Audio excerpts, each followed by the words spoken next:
하이델베르크 요리문답 오늘에 해당하는 말씀은 제22주일입니다.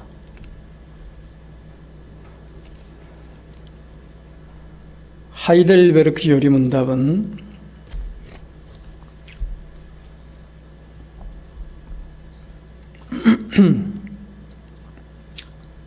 신성 로마 제국 당시 독일 발제의 선제후였던 프리드리 3세의 청으로 우르시누스가 만든 요리문답서입니다. 그러므로 묻고 답하는 방식으로 기록되어 있는데 그 총 묻고 답하는 내용의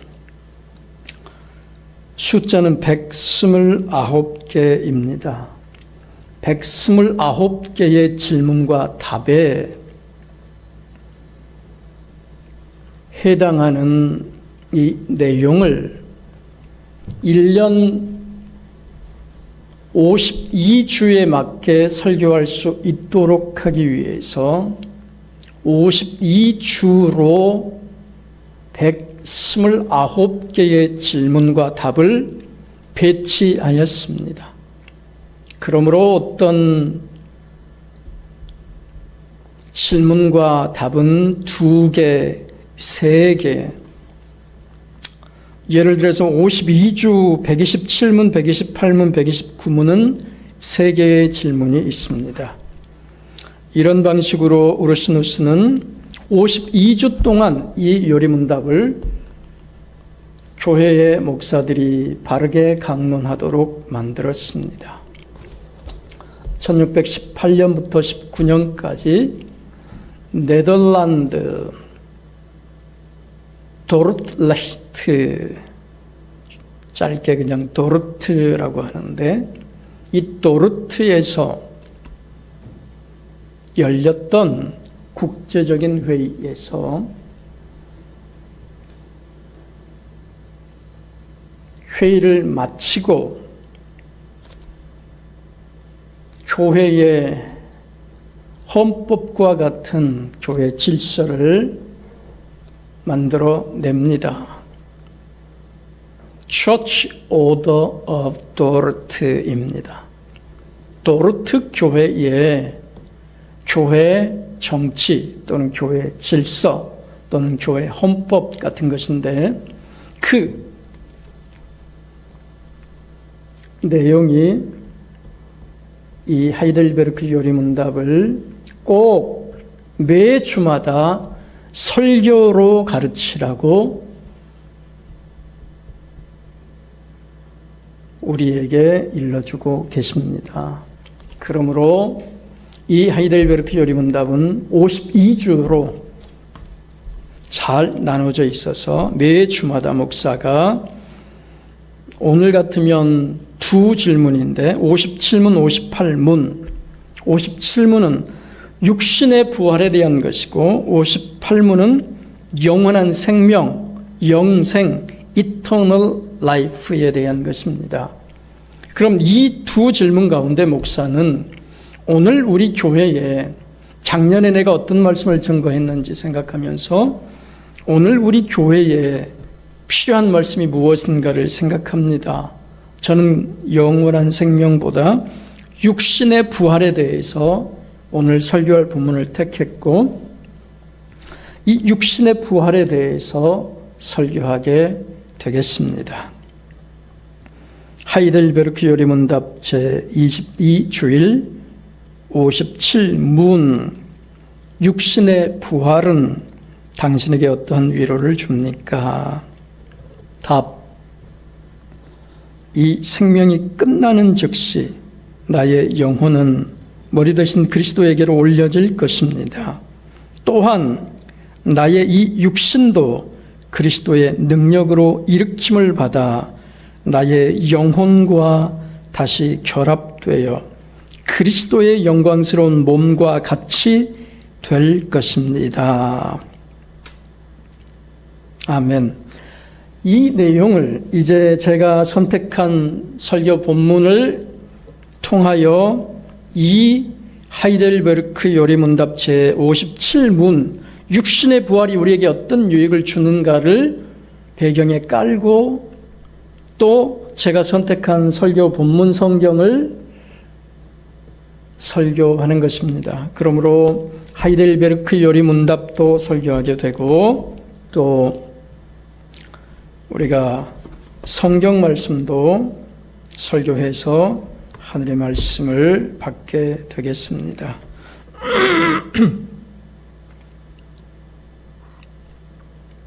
오늘 우리가 살펴볼 말씀의 제목은 몸과 영혼의 합치인 부활입니다.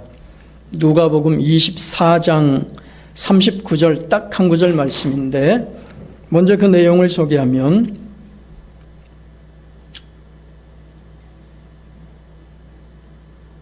누가복음 24장 전체 말씀을 살펴보지 않을 수가 없습니다. 누가복음 24장 말씀은 누가복음의 맨 마지막 성경입니다. 먼저 말씀드리자면 부활하신 주님은 제자들에게 11번 나타나시면서 하나님의 나라와 자신의 육신의 부활에 대해서 가르치셨습니다. 11번째 가운데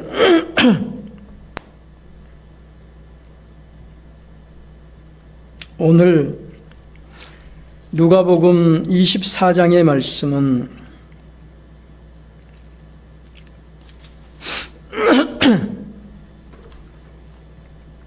엠마오로 가던 제자들에게 나타나신 대목 13절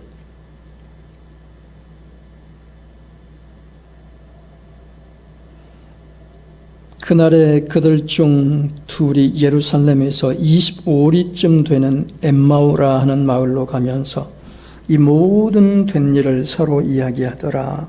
그들이 서로 이야기하며 문의할 때에 예수께서 가까이 이르러 그들과 동행하시나 그들의 눈이 가리어서 그인 줄 알아보지 못하거늘. 예수께서 이르시되 너희가 길 가면서 서로 주고받고 하는 이야기가 무엇이냐 하시니 두 사람이 슬픈 빛을 띠고 머물러 서더라. 부활하신 예수님인데 지금 엠마오로 가는 이 제자들이 말하는 예수님을 알아보지 못하는 대목입니다. 그런데 오늘 또 11제자에게 나타나신 대목이 36절부터입니다. 36절 이 말을 할 때에 예수께서 친히 그들 가운데 서서 이르되 너희에게 평강이 있을지어다 하시니 그들이 놀라고 무서워하여 그 보는 것을 영으로 생각하는지라. 여기는 또 지금 예수님께서 자신을 보여주고 계시는데 그 제자들은 예수님이 돌아가셨는데 예수님이 지금 영인가 그렇게 생각을 했단 말입니다. 그들이 놀라고 무서워하여 우리나라 사람들이 아는 것처럼 예수님을 귀신쯤으로 생각했단 말입니다. 그래서 놀라고 무서워하니까 예수님께서 하시는 말씀이 예수께서 이르시되 어찌하여 두려워하며 어찌하여 마음에 의심이 일어나느냐. 39절 오늘 설교 본문입니다. 내 손과 발을 보고 나인 줄 알라. 또 나를 만져보라. 영은 살과 뼈가 없으되 너희 보는 바와 같이 나는 살도 있고 뼈도 있느니라. 이 말씀을 하시고 그 손과 발을 보이시나 그들이 너무 기쁨으로 아직도 믿지 못하고 놀랍게만 여길 때에 이르시되 여기 무슨 먹을 것이 있느냐 하시니 이에 구운 생선 한 토막을 드리니 받으사 그 앞에서 잡수시더라. 또 이르시되, 지금 11 제자에게 계속 말씀을 하십니다. 11 제자는 예수님이 갑자기, 아까 엠마오로 가던 2 제자는 예수님이 가까이 갔는데도 알아볼 수가 없었어요. 그래서 예수님이 자신을 11 제자에게 나타내 보이십니다. 지금 부활하신 후에 예수님 모습입니다. 자신에게 자신을 제자들에게 나타내 보이시니까 제자들이 깜짝 놀랍고 기뻐하면서도 영인가 귀신인가 하는 생각을 하므로 예수님이 나를 만져보라, 두려워 말라. 너희들에게 먹을 것이 혹시 있느냐? 네, 구운 생선이 있습니다. 그럼 그거 한 토막을 다워해서 생선 구운 것을 드셨습니다. 그리고 계속 말씀하시되 내가 너희와 함께 있을 때에 너희에게 말한 바 곧 모세의 율법과 선지자의 글과 시편에 나를 가리켜 기록된 모든 것이 이루어져야 하리라 한 말이 이것이라 하시고 이에 그들의 마음을 열어 성경을 깨닫게 하시고 또 이르시되 이같이 그리스도가 고난을 받고 제3일에 죽은 자 가운데서 살아날 것과 또 그의 이름으로 죄사함을 받게 하는 회개가 예루살렘에서 시작하여 모든 족속에게 전파될 것이 기록되었으니 너희는 이 모든 일의 증인이라. 볼지어다 내가 내 아버지께서 약속하신 것을 너희에게 보내리니 성령을 보낼 것이니 사도 요한의 말은 알로스 파라클레투스를 보낼 것이니 진리의 영을 너희에게 보낼 것이니 누가의 말로는 사도행전 2장 능력의 성령을 보낼 것이니 전도자의 영을 보낼 것이니 다시 누가의 고백 너희는 위로부터 능력을 입혀질 때까지 이 성에 머물라 하시니라. 그리고 예수님은 그들을 데리고 베다니 앞까지 나가사 손을 들어 그들에게 축복하시더니 오늘날 목사가 예수님이 하신 것처럼 또 레위 9장 22절에서 아론과 그의 제사장들이 했던 것처럼 손을 들어 백성들에게 쳐다보며 승천하셨습니다. 축복하실 때 그들을 떠나 하늘로 올려주시니 그들이 그에게 예수께 경배하고 큰 기쁨으로 예루살렘으로 돌아가 늘 성전에서 하나님을 찬송하니라. 백성들이 하나님께 감사함으로 찬송했습니다. 또 성경의 모든 내용은 사실 예수 그리스도가 나무에 달려 죽고 부활하사 하늘에 오르셔서 구속한 주의 백성들의 심장에 교회에 성령을 뿌리시고 우리가 하나님과 함께 사는 그 큰 구속의 일을 적어 놓으신 것이 성경이라고 예수님은 가르치십니다.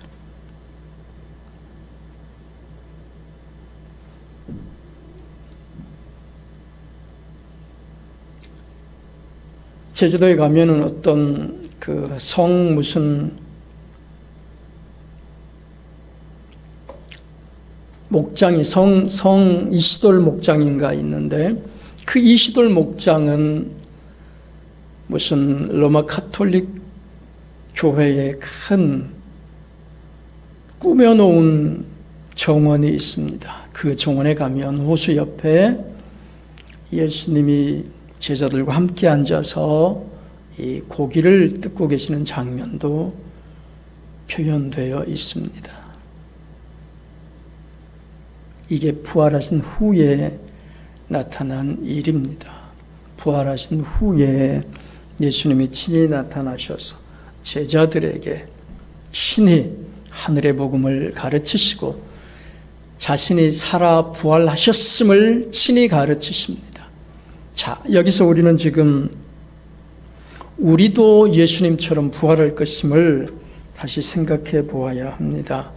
아까 하이델베르크 요리문답 제22주일 57문, 육신의 부활이 당신에게 어떤 유익을 줍니까? 생명이 끝나는 즉시 나의 영혼은 머리 되신 그리스도께로 올려질 것입니다. 이게 첫 번째입니다. 우리가 죽을 것입니다. 죽을 때 우리는 어떻게 합니까? 급하게 도로에서 죽을 수도 있고 또는 질병에 따라 오랫동안 고통을 당하며 죽을 수도 있습니다. 갑자기 죽게 되면 총을 맞아 칼에 찔려 또는 칼에 목이 베어 교수형을 당하거나 아니면 영화에서 보듯이 어떤 독침에 쏘여서 사람이 갑자기 죽게 되거나 길바닥에서 교통사고로 갑자기 생명을 잃게 되면 몇 초 안에 우리의 영혼은 하나님께로 올라갈 것입니다. 몇 초도 아니죠. 순식간이죠. 영혼은 주님께 바로 올라갑니다.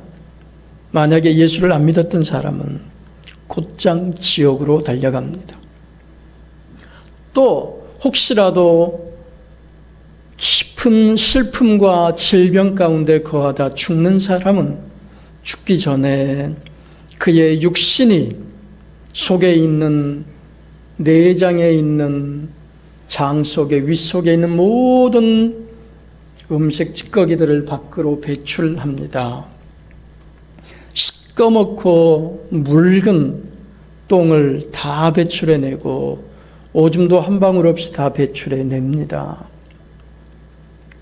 그러면 내 남편이, 내 아내가, 내 자식이, 우리 할머니가, 할아버지가 돌아가실 때가 눈앞에 닥쳤구나를 깨닫게 되는 것이죠.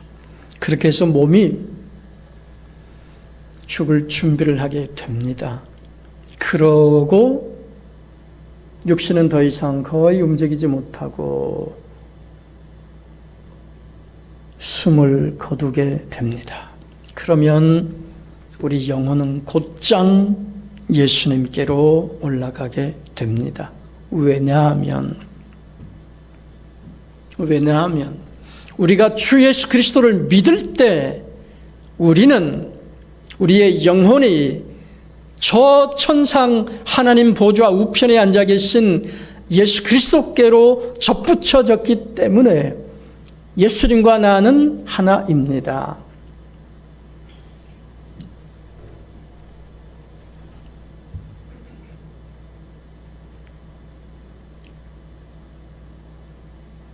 그래서 꼬마들에게 가르친 노래 가운데 그런 노래가 있지 않습니까? 예수님과 나는 하나랍니다. 예수님과 내가 하나라. 어린아이들에게 가르치던 그 노래, 예수님과 내가 어떻게 하나가 되느냐? 영으로 하나가 되었단 말입니다. 내가 내 죄를 고백하고 하늘 백성이 되는 것은, 예수님의 피로 하늘 백성이 되는 것은 내 영혼이 우리 예수님께 접붙여져 하나님 보좌 우편에 딱하니 너는 이제 내 백성이라. 그러므로 너는 살아도 살고 죽어도 산다는 것이지요. 그러므로 우리가 죽으면 곧장 예수님께로 올라가게 되어 있습니다.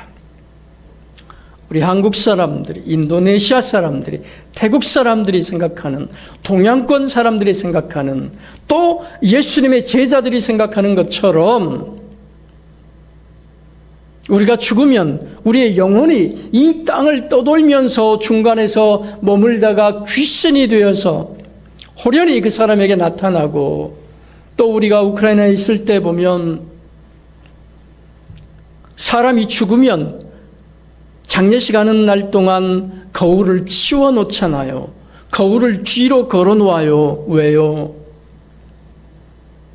귀신이 자기 집에 돌아왔다가 그 거울을 보고 깜짝 놀라서 다시 그들의 말로는 그들도 오르소독스 처치를 믿으니까, 정교회를 믿으니까, 정통교회를 믿으니까 그들의 말로는 천국으로 가는 것을 깜빡 잊어버릴까 봐서 집안에 있는 거울들을 다 돌려놓는다. 그렇습니다.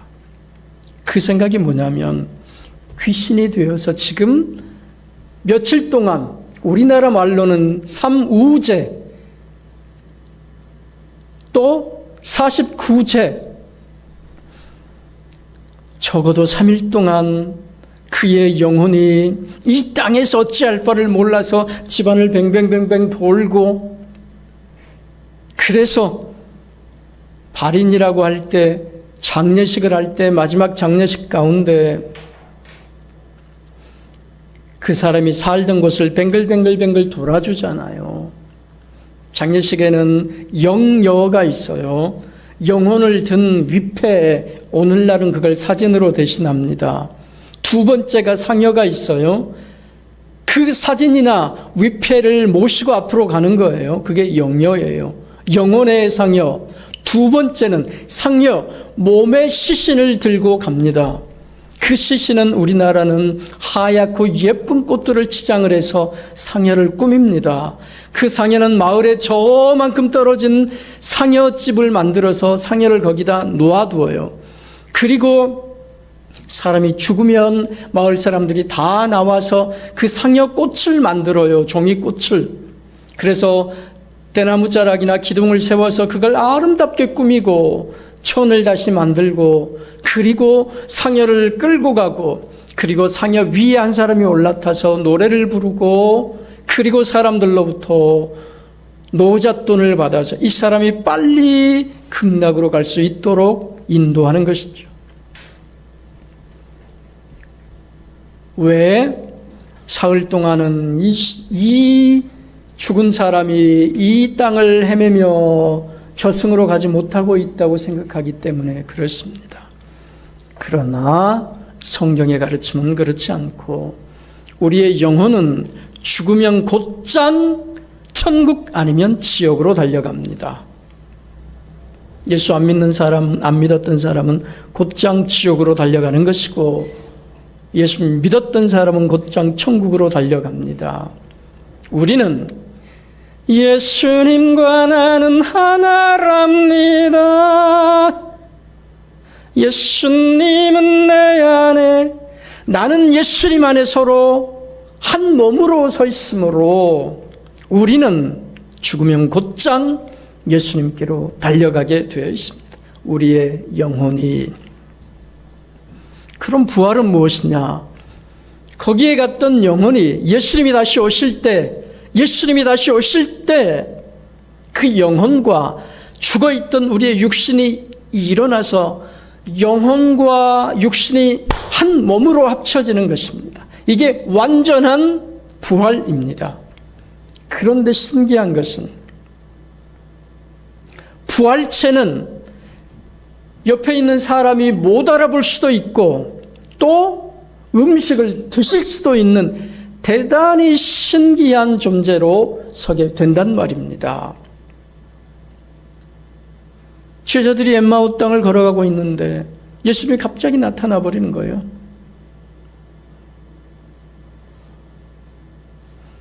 노래도 있잖아요. 우리가 아는 엠마오 마을로 걸어가고 있는 두 제자 가운데 예수님이 스르르 하고 나타나 버린 것이죠. 다른 말로 시간과 공간의 제약을 받지 않는 존재로 부활한단 말입니다. 하늘에 있던 영혼과 또는 지옥에 있던 영혼들이 이 육신의 몸과 합쳐져서 그 날에는 완전한 지옥과 완전한 하늘이 갈려지는 것입니다. 중간이 없습니다. 우리는 밖에 있는 사람은 내버려두고 우리는 하늘에 있던 영혼이 이 땅에 있는 육신을 일으켜 세우는 주의 부활 때 합쳐져서 완벽한 몸이 될 것입니다. 그러므로 어떤 사람들의 생각처럼 부활은 육신이 없는 영혼만의 부활이라고 하는 것은 불가능합니다. 그 샘플이 예수님이기 때문에 그렇습니다. 예수님 자신이 부활하셔서 제자들에게 나타남으로 나와 같이 너희도 살아나리라 가르친 것입니다. 다시 얘기합니다. 부활은 하늘에 있던 영혼이 이 땅의 육신과 합쳐져서 완전한 몸이 되는 것입니다. 그런데 어떤 사람에게는 보이지 않을 수도 있고, 또 어떤 사람에게는 보일 수도 있고, 또 여기 있다 저기 있다 호련히 슉 그렇게 움직일 수도 있고, 그리고 우리가 먹던 맛있는 이 생선구이도 예수님처럼 드실 수도 있고 안 드실 수도 있고, 우리가 다 알지 못하지만 적어도 예수님이 보여준 샘플에 따르면 예수님처럼 부활체의 몸은 먹을 수도 있고 안 먹을 수도 있고 그런 존재로 살게 됩니다. 그럼 뭘 할 것이냐? 뭘 할 것이냐? 영원히 주님을 찬양하게 될 것입니다. 주님만을 예수를 통하여 찬양하는 그 일을 하게 될 것입니다. 여러분, 그 일을 우리는 지금 좀 보지 않습니까? TV조선을 통해서 또는 무슨 MBN인가 그 텔레비전을 통해서 트로트의 열풍이 몇 년간 불고 있습니다. 사람들 가운데, 가게 가운데 어디에 들어가면 사람들이 라디오나 유튜브를 통해서 계속 틀어놓고 그 노래를 하루 종일 반복해서 듣는 이 할머니, 할아버지들 보십시오. 젊은이들 자신이 좋아하는 노래를 이어폰을 꼽고 하루 종일 들으면서 다니는 것을 보십시오. 찬송하는 것 지루한 일이 아닙니다. 트로트 하나도 하루 종일 듣는데, 그리고 송가인 씨가 딱 나타나니까 그 사람들이 막 눈물을 흘리며 우는데, 같은 여자인데 우리 주 예수 그리스도 앞에 서서 주를 우러러 찬송하는 일에 그보다 못하겠습니까? 세상의 일도 이럴진데 우리는 영원히 구속주요 창조주이신 우리 주 예수 그리스도와 성삼위 하나님을 찬양하게 될 것입니다. 이게 부활체의 몸입니다. 여러분, 우리가 죽으면 우리의 영혼은 곧장 주님께로 올라갑니다. 그리고 기다렸다. 예수님이 재림하실 때 육신과 썩었던 육신과 영혼이 다시 합쳐져서 육신이 살아나는 것입니다. 이걸 부활이라 합니다. 그러므로 이 부활체의 몸은 먹을 수도 있고 안 먹을 수도 있고 신기하고 신묘막측한 우리가 다 헤아릴 수 없는 육신으로 영혼으로 부활하여 영원히 하나님을 찬양하는 삶을 살게 될 것입니다. 이것을 부활이라 하며 이 육신의 부활이 우리에게 주는 유익입니다. 그러므로 하이델베르크 열의문답제 22주 57문은 또 나의 이 육신도 그리스도의 능력으로 일으킴을 받아 나의 영혼과 다시 결합되어 그리스도의 영광스러운 몸과 같이 될 것입니다. 그렇게 가르치는 것입니다. 이게 부활입니다. 꼭 기억하시고 우리는 죽으면 곧장 우리의 영혼이 주님께로 간다. 그리고 주님 재림하실 때, 다시 오실 때 썩어있던 우리의 육신과 영혼이 한 몸을 입어 완전체해 그리고 먹을 수도 있고 안 먹을 수도 있는 우리 지금의 상태로는 다 이해하기 어려운 신령한 몸으로 부활하여 영원히 하나님의 영광을 찬양하는 삶을 살게 될 것임을 꼭 기억하시고, 우리가 하늘의 백성이구나. 그리고 사람이 죽으면 이 땅에서 귀신이 되어서 며칠간 돌아다닌다는 이런 생각은 아예 그릇되었음을 꼭 아시고, 사람이 죽고 다시 삶, 그리고 영원한 생명을 얻어 주님을 우러러 찬송하며 사는 삶을 꼭 기억하시기 바랍니다. 아멘.